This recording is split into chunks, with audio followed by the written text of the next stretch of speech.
What's up, everybody? It's Net1 Reactions. I'm giving you another reaction video. This video is going to be by Young Don the Sauce God. It's titled, I Lost $1,000 at School. How did you even get $1,000? Like, that's what I want to know. Did your parents give you $1,000? How much money did your parents have? I mean, I'd be lucky to get $10 from my parents, or $20 in the case of school lunch, but I mean, god dang, 1,000? What was it for? Man, whatever. We're gonna figure out what this is about. We're gonna get this reaction in 3, 2,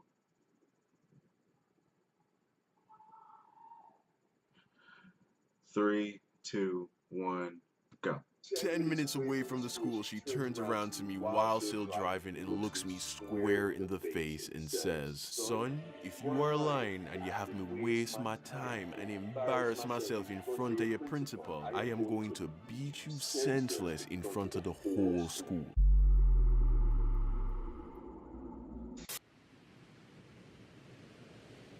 So I feel obligated to say up front that this story took place in Jamaica, which means I lost 1,000 Jamaican dollars, not American dollars, which, in case you didn't know, there is a small difference in value between the two. And by small difference, I mean today 1,000 Jamaican dollars is equivalent to 7 American dollars and 89 cents. So, yeah. But at the time of the story, 1,000 Jamaican dollars was worth more like 15 to 20 American dollars, which I get to some people is still not that much money. And yeah, I get that because what's $20, right? Nigga, that's like 2 trips to Chipotle, big fucking deal. But you gotta keep in mind, at the time, I was still in high school in Jamaica. I was like 13 years old. I had no sense at all of what money was worth. I didn't know what a lot of money was. One, partly because I didn't have any. At that age, the most money I probably ever had at one time was like $200. And that was after a really good Christmas and a year of starving myself so that I could save my lunch money. And two, because I grew up with Black Caribbean parents. I heard all the typical that Black parents say to their kids when it comes to money. If I left the lights on in a room, I'd hear, "Hey boy, you better turn off the light, them know come no say nah, pay the light bill." If I'd asked to stop at Burger King after school any day except a Friday, I'd hear, "Oh, you want Burger King? Hold on, say a Burger King money." And anytime we were going to go into a store, my mom would look at me and say, "Christopher, we are about to go into this store. I'm going to get A, B, and C. So don't go walking around looking for something for me to get you because I'm not getting it. In fact, I want you to stay right beside me the whole time. As a matter of fact, don't even touch anything. Don't even look at anything. You know what? Don't even breathe. I swear to God. I swear to God, if you breathe, oh, Father Jesus, help me." I heard it all, my G. So that's why when I lost the 1,000 Jamaican dollars that my mom gave me for lunch money that week at school, I seriously thought that she was going to murder me. And there was no way that she wasn't going to find out because I lost it on Monday.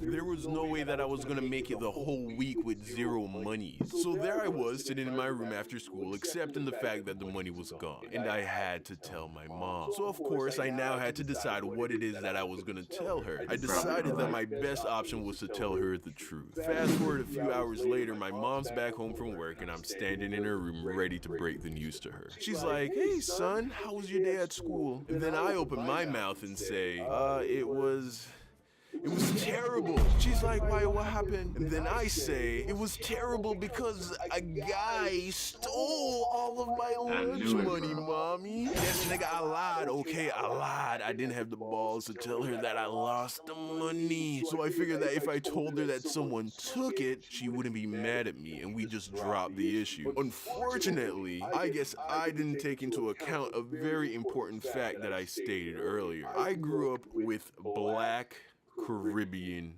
parents.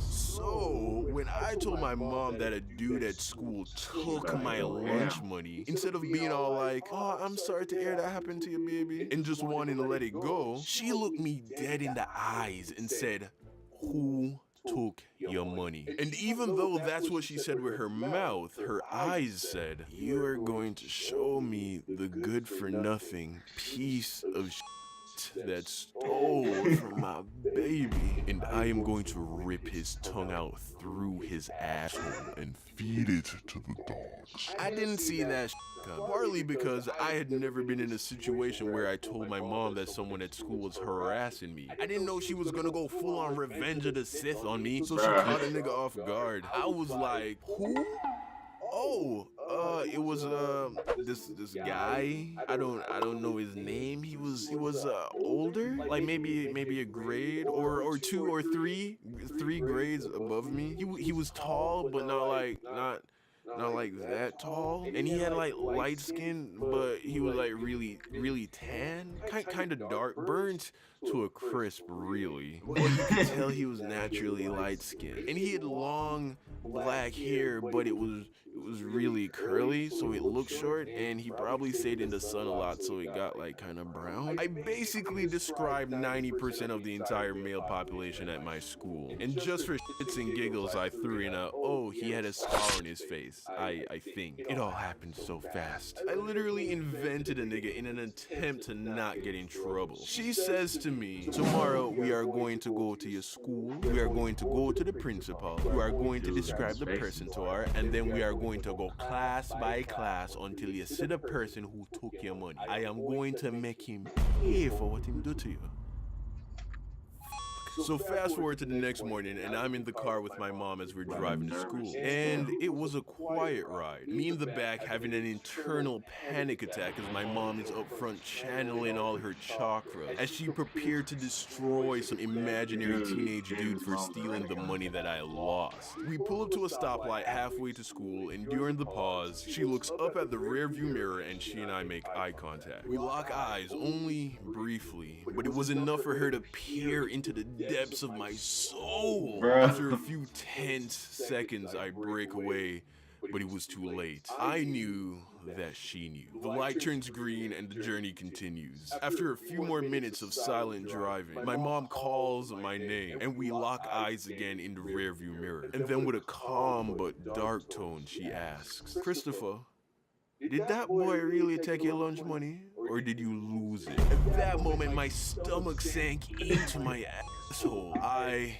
was caught. But instead of coming clean, I doubled down with the lie. I couldn't afford to get in trouble for both lying and losing a week's worth of lunch money. I say to her, no, Mom, that guy stole my money. She says nothing. The drive continues in deafening silence. 10 minutes away from the school, she turns around to me while still driving and looks me square in the face and says, son, if you are lying and you have me waste my time and embarrass myself in front of your principal, I am going to beat you senseless in front of the whole school. I had never been more scared of my mother than at that moment. I couldn't hold it together any longer. I came clean. I told her everything, and I apologized for lying to her. She turns back around and continues to drive, saying nothing. The next thing I know, we pull off to the side of the road. And after a pause, my mom says, get out of the car and take off your belt. I begged. I pleaded, Mom,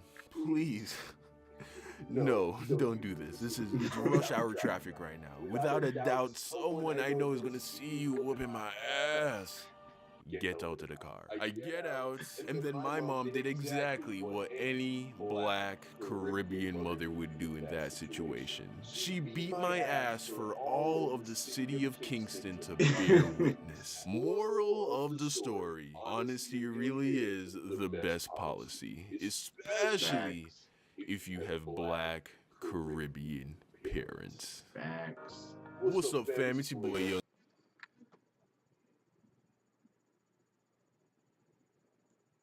Okay. Don the Sauce God. Today's winner of their very own signed YDSG poster is my man Brandon. Congrats, fam. Check your DMs for more. If you want a chance to win next week, just go ahead and follow me on Twitter and retweet my pinned tweet. And you know what? Follow me anyway, because you know I'm trying to get to that 10K followers on Twitter, so go support the movement, man. Side note, for those of you who are still waiting on your posters, they're coming. I seriously underestimated the process of getting these posters done how I want them done. I've had to do a couple couple of reprints just because I was not satisfied with the quality that they came out in the first 2 times. I also just came to New York real short notice, so I had to find a place over here to do it. So by the time you're watching this, what will hopefully be the sauciest batch of posters will be in the printing process and ready for me to pick up in a couple days. Thank y'all for your patience. As always, I want to thank y'all for your love and support. Make sure you're subscribed and hit that notification bell so you never miss a video. Next animation drops sometime next week. Don't forget to like and comment down below. I'll be responding to comments for the whole next hour. I love you, and I'll see you again next week. Because of copyright issues, but I did put out my review in the episode, so it'd be a great idea for you guys to check that out. It is the last, well, technically it's the last 2 videos I posted because I uploaded the second one on accident, but it's the last video I posted. Make sure to check it out. I'm gonna see you guys next time in the next video. Make sure to holler at me on any of my social medias. Peace.